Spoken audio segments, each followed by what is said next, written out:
गल पे fair lovely लगा के छौड़न के ले लेनी जान गे। हे गे सुनाई खाली देखा बोही मिले नहीं आ बोही देखी देखी तर सोह मान गे। ढेर जदी ऐठमी तब सिक सर सटा के मतबा पानी के मुरे टाग चौड़ी चंदर बंसी जी के बेटा रात भर ले तो भर पेटा गे चौड़ी सब रमानी जी के बेटा रात भर ले तो भर पेटा गे चौड़ी बाबू साहेब जी के बेटा। सेल्फी के बात कर लेबे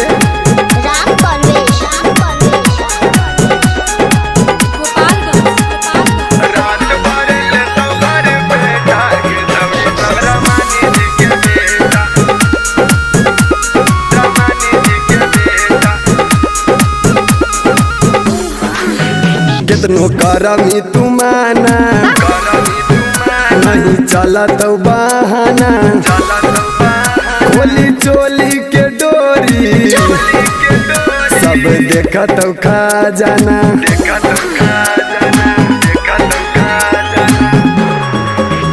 कितनो करमी तुमाना नहीं चला तो बहाना खोली चोली के डोरी सब लूट तो खा जाना। कोरा में आऊ छौड़ी भाव नहीं खाऊगे अपन किला दे गोला पीटा गे चौड़ी चंदर बंसी जी के बेटा रात भर ले तो भर पेटा गे चौड़ी बाबू साहेब जी के बेटा रात भर ले तो भर पेटा गे चौड़ी सब रमानी जी के बेटा।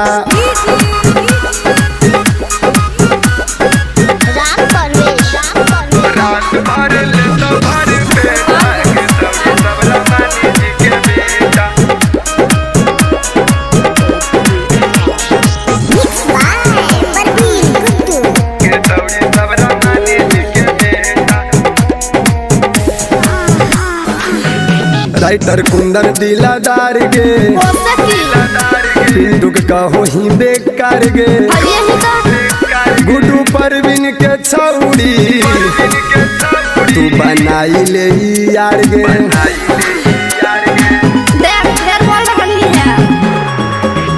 राइटर कुंदन दिलादार गे पिंटू के कहो ही बेकार गे गुड्डू परवीन के छौड़ी तू बनाई ले यार गे।